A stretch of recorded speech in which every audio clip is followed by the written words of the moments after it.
if people can still push your buttons, that means you still have them. See, so many people are like, Richard, you don't understand. It's because they just know how to push my buttons. It's just, I can't help it. I always tell them, like, why do you have buttons to begin with? You see, so many times we, as men, are giving away our power, giving away the remote, and putting it into the hands of others, of situations, of things that now they can push our buttons and make us mad. Really? We're going to give somebody that much power over our lives? Where you're going to give them the control, where they can control you and push your button to ruin your life? Come on, we need to step it up, man. And that's what this is all about.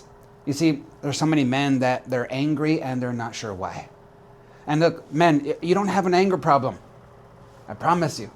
See, there's so many people that come to me, and because I deal with a lot of executives, high performers, and they're like, Richard, I see that you're the relationship doctor, right? And I have things in my habits and behaviors that are messing up my relationships.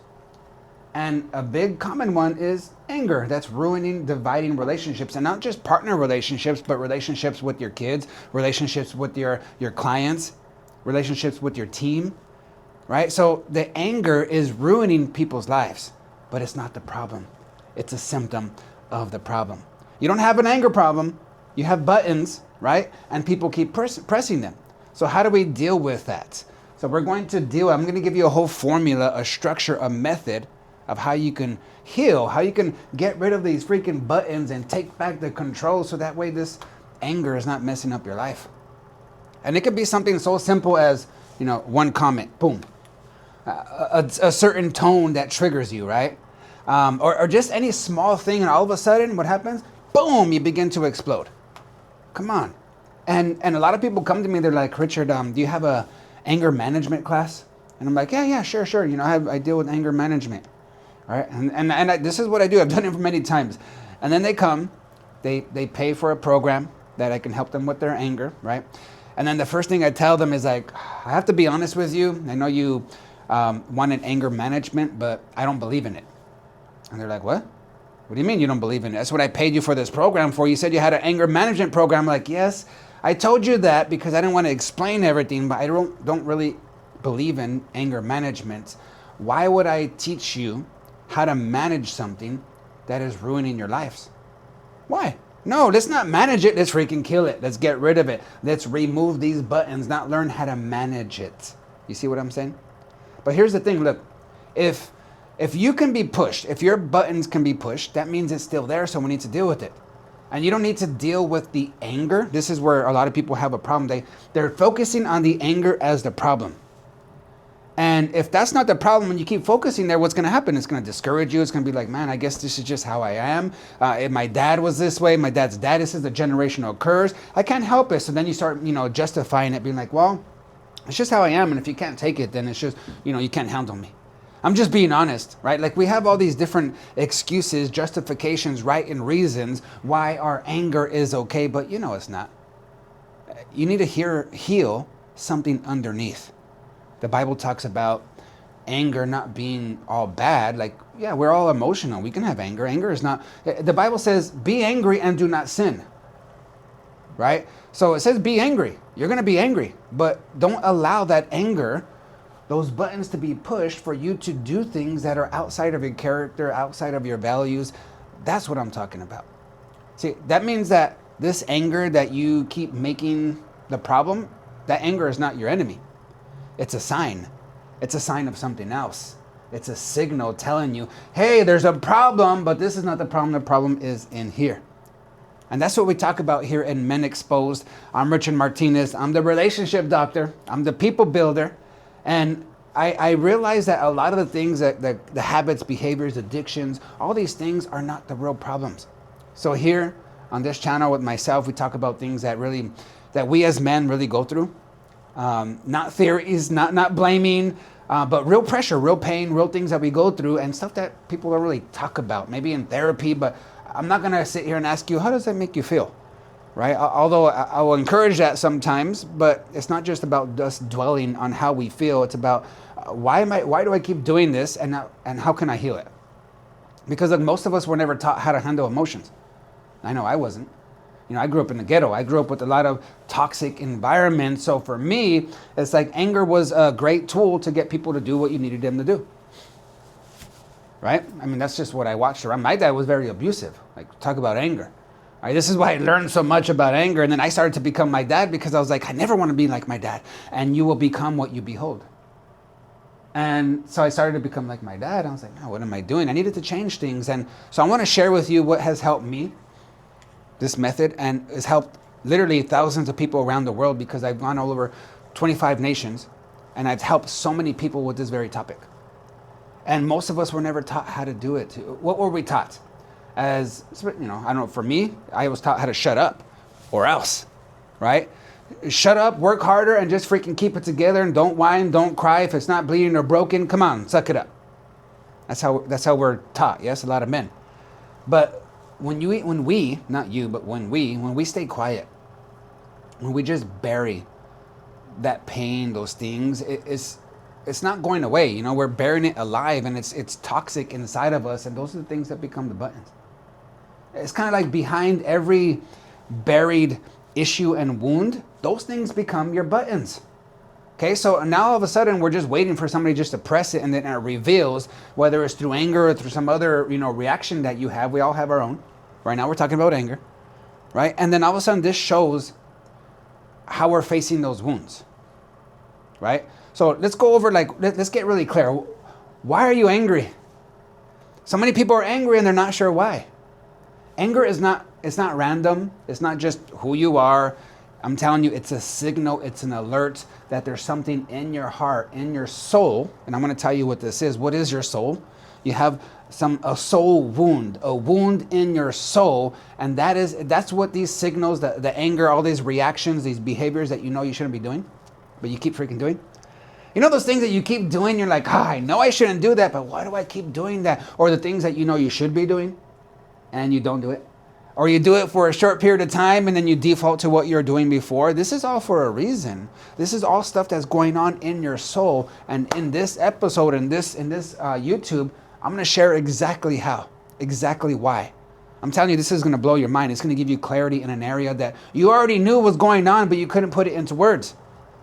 Okay? So maybe it's rejection, maybe it's disrespect, failure, maybe you've been abused in some way. All those things create issues in us. That's how those buttons get installed.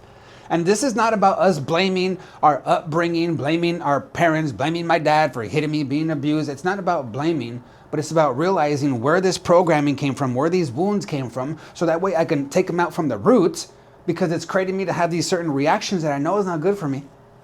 So I need to change it, right? And there's a lot of things that you haven't dealt with. And the Bible says that a man without self-control is like a city that was broken into because they didn't have any walls. They didn't have any guards, any protections. So a man without self-control is like that. So when we don't have control over our emotions and somebody else does, people push your buttons and now anybody can control you. And control, like, without peace is not strength, right? Like, it's just stress in disguise, and a lot of, I hope you see what I'm saying here. And I hope you guys put some stuff in the comments if you're relating here. If you have questions, if you have concerns, if you don't agree with what I'm saying, I want a discussion here. Okay, so let me give you an example here, and then we're going to get into the method, all right? But I really want you to see this. If people can push your buttons, they have your remote, the remote of your emotions in their hands. Right? So you can't lead if somebody else has your remote. You can't be a great parent, spouse, leader, business owner if somebody else has your remote. Right? So I want you to picture like this. Look. Let's say, let me make it a little smaller. Okay. So let me give you an illustration here, okay? So this is you. My cool drawing, all right? This is you. And let's say like you have these buttons in you, right? And it could be rejection, right? It could be rejection. It could be failure, control. It can be these type of things, right? When life hits you, When life hits you with any of these things, you begin to react. And this is when you snap. This is when you shut down. This is when you close up. This is when you get angry, right? But here is the truth. Nobody can push a button that you healed. Like, healing is like this. Everybody has a chance to push a button. When I heal, boom, I take back the control in my own life. And now you cannot push my buttons. You can't offend me or make me angry. You can't make me angry. You cannot. You know, I can react to something you're doing and create anger in myself, but you cannot make me angry. You understand? We have to take full responsibility. So stop asking, why do they push my buttons? Why do they keep it? Why? No, start asking, like, why do I still have them? Why am I allowing these things to control my life, to ruin my day, to offend me, to make me feel rejected? Why do I still have these buttons? Because look, if you can't, tell yourself the truth here, you're not going to be able to free yourself, right? So this is costing you. This is like when we as men don't deal with things, it costs us and the most important things in our lives. It's like every button that you keep alive, that you're allowing there, that you're not healing, it's giving somebody else power over you, right? And then your peace is gone. You don't feel confident in who you are because now you're reacting, you're easily triggered to the world around you. And now you think you're reacting to the moment, but you're actually not. It's like, well, how am I supposed to react to this, Richard? Like, they're doing this. Of course, I'm not going to let them talk to me like this. And we have our rights and reasons. You're thinking you're reacting to the moment, but you're actually replaying an old wound, an old tape, an old recording of like, your brain created these defense mechanisms from your past when you got hurt. You got hurt before, right? Everybody here has gotten hurt, yes or no? And again, this is not to be victims, but we all have an upbringing where we went through some stuff, some more than others, right? So we need to realize those things have wounded us, created wounds in our soul. And I'm going to just do this right now, okay? I'm going to give you an illustration right here that's so important. So this is you, your three parts, okay? So this middle part right here is your spirit. Then you have your soul, and then you have your body. Okay, you are a spirit that has a soul that lives in this physical body. So when you're weak in one part of these, you're weak in 1/3 of who you are. Think about it. Ooh, I don't know about you guys, but I don't want to be freaking weak. I want to be strong, yes, and in every area. And a lot of times we don't think about what we're made up of. These three parts, body, soul, and spirit, and then we're not building our spirit, or we're not, feeding our spirit. We're not, healing our soul and making sure that's strong. We're not taking care of our body, this vehicle. So now all of a sudden, one or two or all three of these are weak, and this is why we're struggling and really having a hard time in life. So look, you need to understand you are made up of three parts, and you need to take care of all three. All right, so I have other trainings where I get deep into all those, but right now we're talking about anger, right? So look, you are a spirit. The spirit is the essence of who you are. That has a body, this physical vehicle that you're using in this physical world. Yes? Now this is where I want to focus on right here, the soul. So on the soul, let me change the color here. Your soul is your mind. If you guys can write these things down, please write them down, like take notes on this, because I promise you this will change your life. I have done this with, I call it inner healing, taking away these buttons. I have done this with thousands of people around the world, and it does miracles. I'm talking about, I've seen physical illnesses, sicknesses, diseases go away because so many of those things are tied to what I'm going to talk about right here. Because those emotions, that anger, it starts to impact you at a cellular level. Okay, you can start to create, digestive issues, arthritis, migraines, all these things from emotions and buttons that you haven't dealt with. And we're over here thinking it's some kind of physical thing, but it's tied to some emotion. I'm telling you, I've seen amazing things happen when people understand this. So please take some notes, okay? So mind, emotions, and your will. Mind, emotions, and will. So your mind is your thoughts, your intellect, your facts, your reasoning. This is your mind, right? And your emotions, emotion, I don't know if you've ever heard this before. So this is motion. You see how that's spelled? So this E stands for energy, and it's an energy that is in motion that's running through your body. So whether it's joy, happiness, peace, anger, anxiety, these are all different types of energies, emotions, right, that run through our body. And there's certain things that will trigger these types of emotions, right? So that's your emotions. So mind, emotions, and your will. Your will is your power to decide and choose. So even like for me, I'm a believer of God. I'm a man of God. And you'll see I'll be using scriptures throughout this to support what I'm saying, because this is just not my ideas, right? This is from scripture, from truth. So your will is your ability, your power to decide. God gave us free will. So even right now, if I pick my nose, it's not because God made me do that. It's because I chose to do it, right? God is love. And with love, there has to be a choice in order for it to be love. And God is love. So we have to have a choice. This free will. You got that? So, I mean, I don't want to go too deep into this, but just to kind of plant some seeds. Even in the heavens, where there is no sin, an angel was able to rebel. Why? Because in the presence of love, everyone needs to have a choice. Ooh, right? So look, mind, emotions, and will. So what happens is, let me change color here again.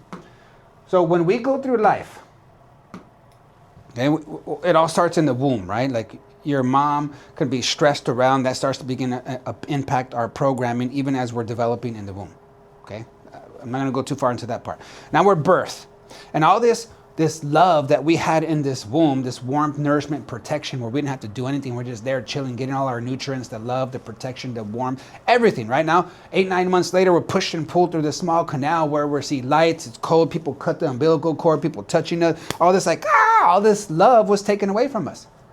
And the first thing that we can do to feel that love again, that peace, like, okay, everything's going to be okay, is going back to our mother's breast. And now we feel that warmth, nourishment, protection, that love. And ever since then, that's what we're looking for. We're looking for love, guys. And this is proven. Like, they studied the brain, and it shows that they put love in the same category as food and water on how the brain responds to love. So we need it, right? So it's a need. So what happens is when we are in the womb, we go through life, we go through childhood, school, we get bullied, people are abused, whether it's spiritually, verbally, physically, sexually, emotionally. People get abused, right? In the 5 forms of abuse. And through life, whether it's through family, through school, friends, through even a teacher saying, oh, you're never going to amount to anything. You're stupid. Like little things like that, especially to people that we're being vulnerable with, that we're looking up to, it causes a wound in our soul. So our souls are mind, emotions, and will, right? So it creates a wound. Boom. This is our soul. It's like we were hit, we were abused, we were neglected, we were cheated on, we were stolen on, we were scammed, we were whatever. It creates a wound in our soul. So I want you to get this image. This is, I'm the relationship doctor, right? So we need to get healing and bring health to our relationships and our heart. So think of it like my 3 fingers here. It's my mind, emotions, and will. It's my soul. And they're supposed to be together, right? Not separated, together and pointed the same direction to create like power in my life, right? This is where confidence comes. This is where our results come. Mind, emotions, and will. They should be whole, together, pointing the same direction. But then when life happens, these wounds, right? And this starts to fracture our soul. So now what I'm thinking, what I'm feeling is not matching. So it's really hard for me to make confident, quick decisions because now I'm in my head. Why? Because my brain, when these things happen, my brain's job is to protect me, right? Your brain's job is to protect you from pain or freaking death. That's your brain's job.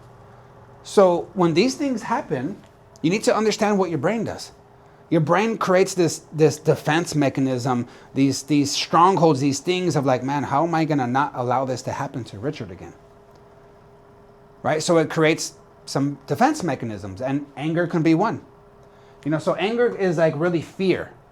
Anger is saying, I'm going to hurt you before you hurt me. So I'm in a situation that makes me vulnerable, out of control. I'm being taken advantage of, whatever. Somebody or something is happening that's triggering this specific button that reminds me of something in my past of like, uh-oh, my brain's like, hey, this reminds me of someone. This reminds me of something. This reminds me of a situation in the past that has hurt you. So pull up that defense mechanism because we made a decision back there that would never happen to us again.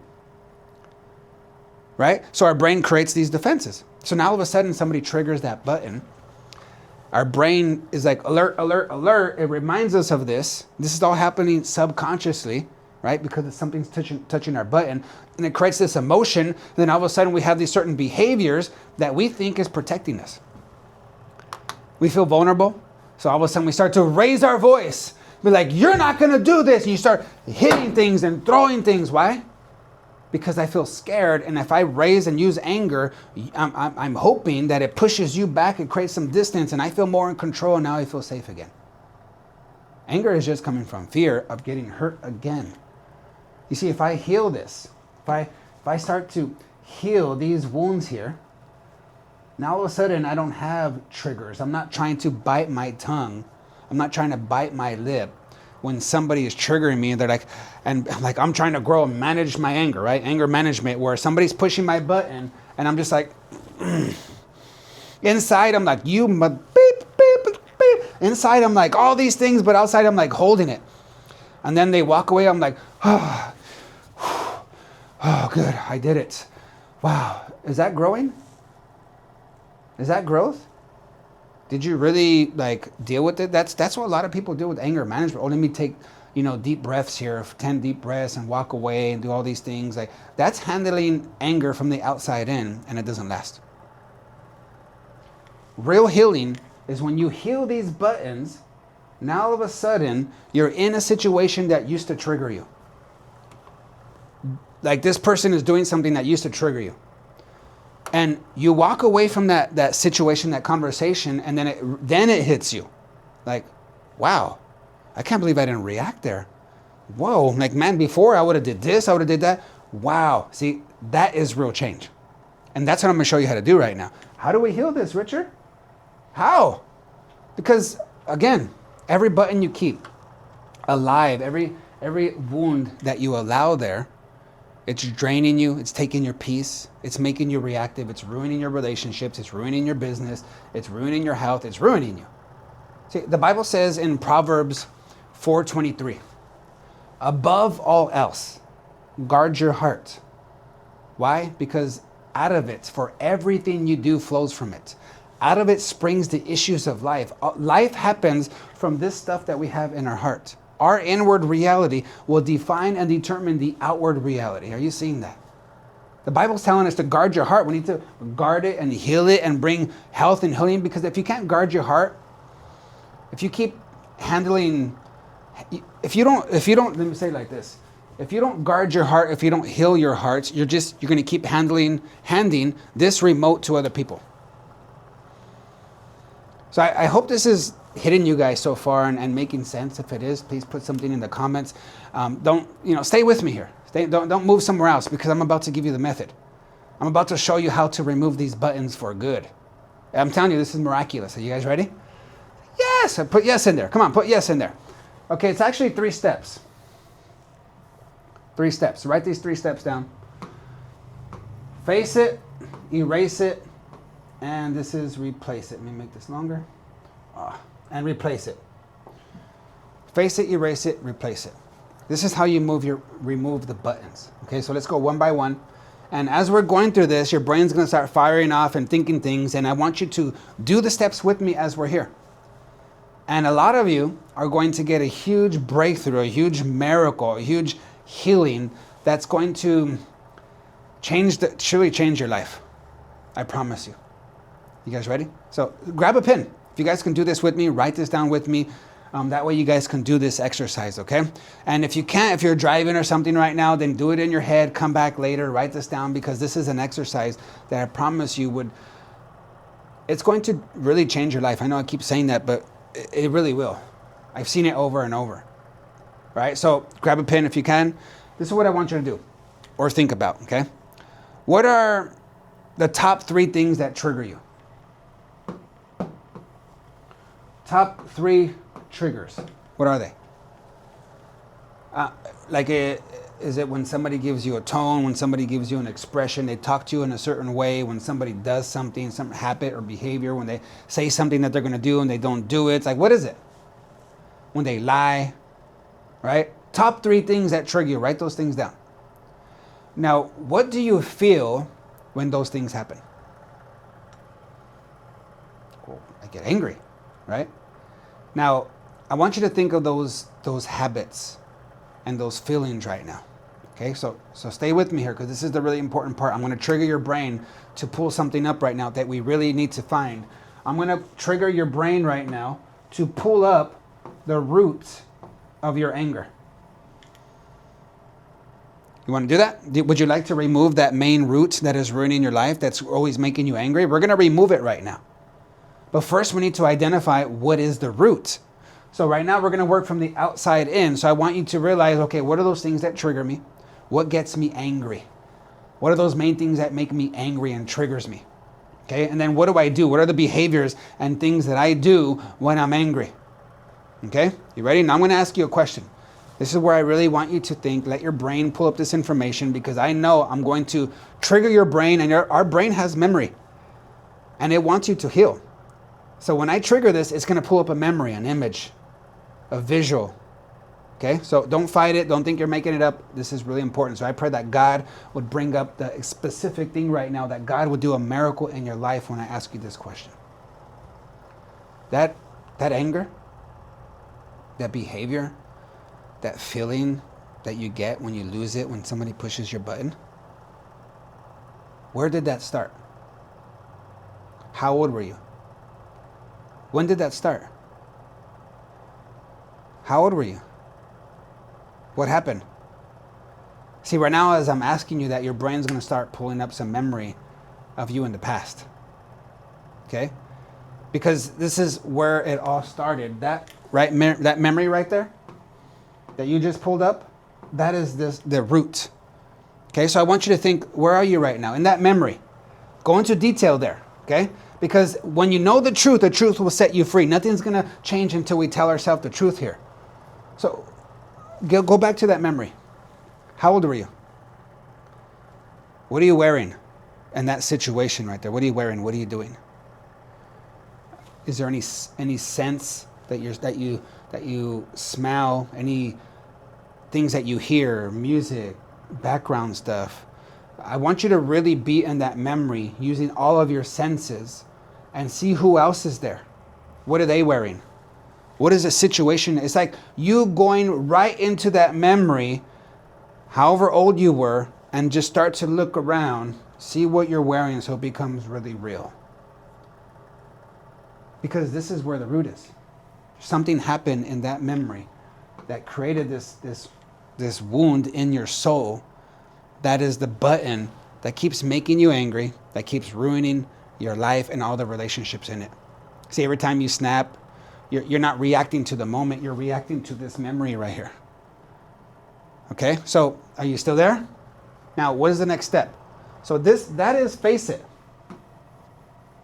You have to face not, oh, I'm angry, but where did that angry come from? What is the root? When did it start? How old were you? What is that specific situation, that person that did something to you that created that specific wound? We're looking for one root right now.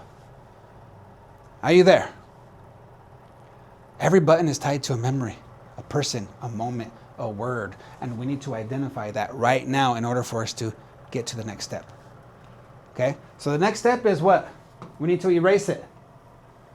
First we face it, now we need to erase it. How do we erase this, Richard, of like, okay, if this button right here, this memory, that moment, that word, that person is tied to this button right here, okay? That's ruining your life. How do I get rid of this button so that way I'm no longer triggered, nobody can push my button, and anger stops ruining my life? How do I get rid of that button, Richard? Because it's here. I need to erase it. What does that mean? Erasing means to forgive. You don't heal by ignoring it. You don't heal by pretending it's not there. You don't heal by just sucking it up and not complaining. You heal by forgiving.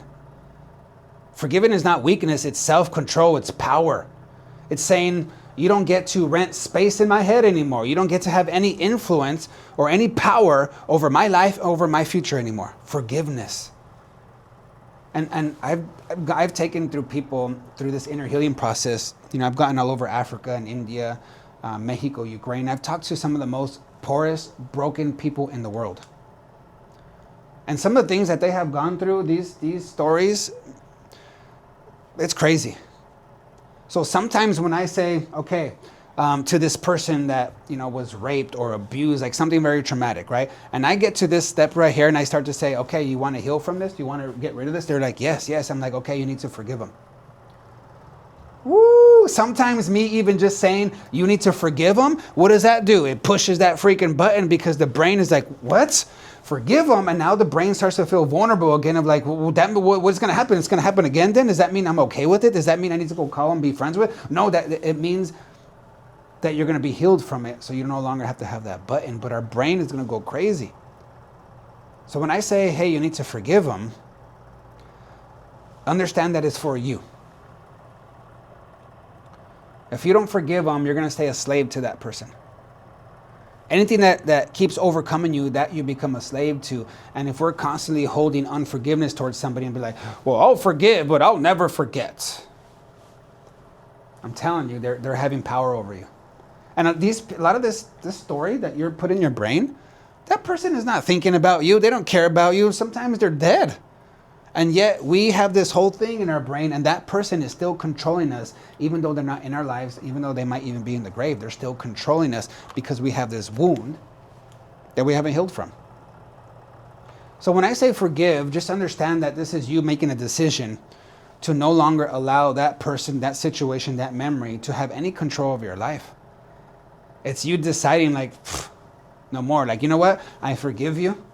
And this will help you. Look, this helped me. This helped a lot of people. When you start to understand, like that person that came up in that memory right now, that situation, that person, that thing that happened. Let me ask you this and be honest, okay?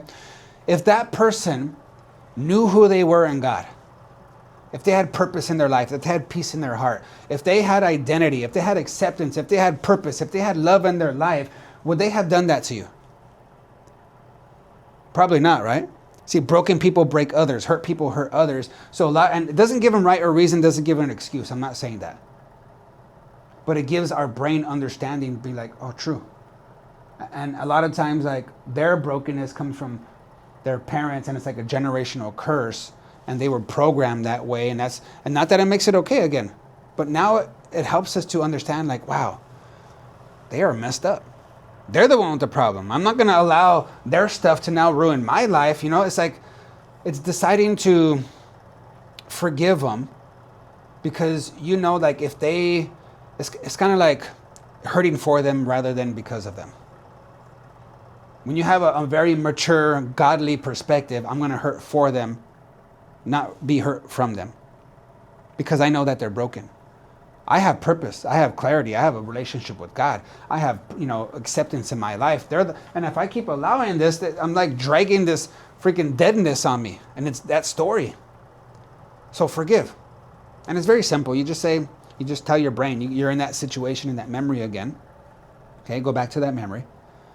And in that memory, in that emotion, this is where in your brain you start to forgive that person. You can even you know what, I forgive you. This could be a visual thing. This is something that you can write down. You can say out of your mouth. I forgive you blank for blank. I forgive you for blank. You just start to let your brain just go, flow. I forgive you for this. And I want you to do this right now. So this person, this thing that happened, speak it. Speak it out loud with me right now. You know what? I forgive you. I forgive you for this. I forgive you for abusing me. And be specific. I forgive you for this. I forgive you for this. Just get it out. Let your brain get it out. Once you do that, now we can get to replace it. See, that get my eraser. That forgiveness is going to erase this. It's going to bring healing. Okay? Which is awesome, right? But, what's happening there? It's not staying there. It goes. So, but if we don't learn how to replace reprogram our brain about that memory, we can start to create that defense, that wound again by telling us the same story. For an example, when people say, oh, forgive them, but not forget them. I'm not going to forget it. We can forgive, have a moment where we start to release it. And then we start to, in our brain, start to think like, well, still, it wasn't right that they did that. And we can start to create that whole story again and start to create that wound that was there all over again. You can default to that. So instead of going back there, we need to what? We need to replace it with something else. You need to rebuild your wiring. See, when a trigger shows up again, you pause, you breathe, you start to tell your brain the truth. Hey, instead of like, I'm healed from this, I already forgave them. I'm safe.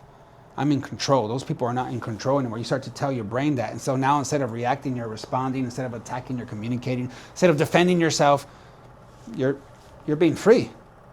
And this is all about you changing your mind about that situation or any other thing that your brain kind of, that's similar to it. It triggers it. This is where you start to reprogram your brain. In the Bible, this is where it says in the Bible, in Romans 12:2, one of my favorite verses, it says, do not be conformed to the world, but be transformed. How? By the renewing of your mind. So don't be conformed to what people are doing, then don't push your buttons and reacting to the situation around you. You need to be higher and greater than that. Transform instead of conform, but how? By the renewing of your mind. This means you're constantly training your brain to see past the problem into the potential, into the possibility, into the solution. You're not looking at the lack. You're not looking at the problem because that triggers other things. Yes?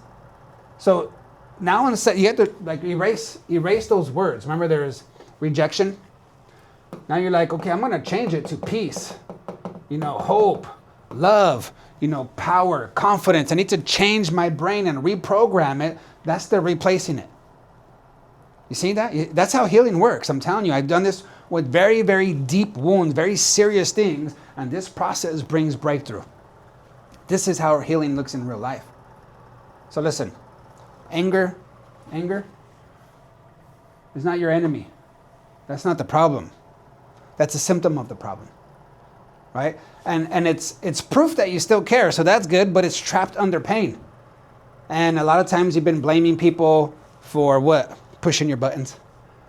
But we need to be real. We need to be honest with ourselves and stop, giving that excuse and start removing the buttons by really healing and getting our power back and stop living in defense and stop reacting to everybody around you and start leading with your emotions and stop being led by them.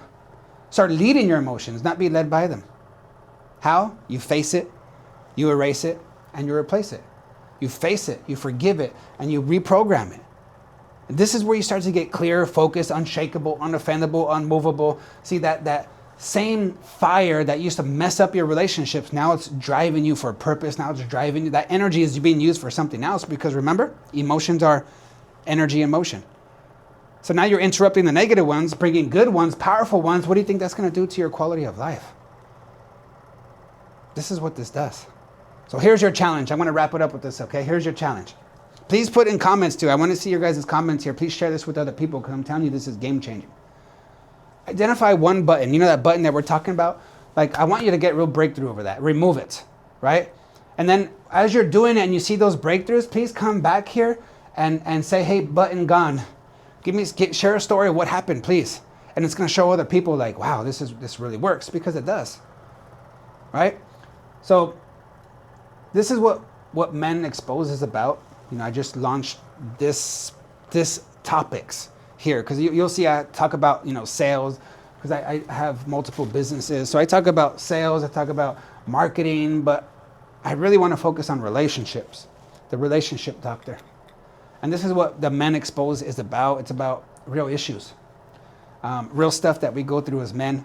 No mask, no pretending, not to judge, but to really understand what's going on underneath. Because when we as men get healthy, our relationships change, our families change, our businesses grow, our generations shift. Like all kinds of good stuff here happens because we as men, when we get better, everything else gets better. I'm Richard Martinez. My mission is to help men win in business, relationships, and life. So if this hit you, please don't just watch it. Get involved, subscribe. Share it with another man who needs it. If you're a woman watching this, share it with a man who needs it. And go watch for the next Men Exposed show, the next episode. Right? We're just getting started. So bless you guys, and God is with you and for you. Doesn't matter who or what comes against you. You're called to win. You're called to be above, not beneath, the head and not the tail. See you next time.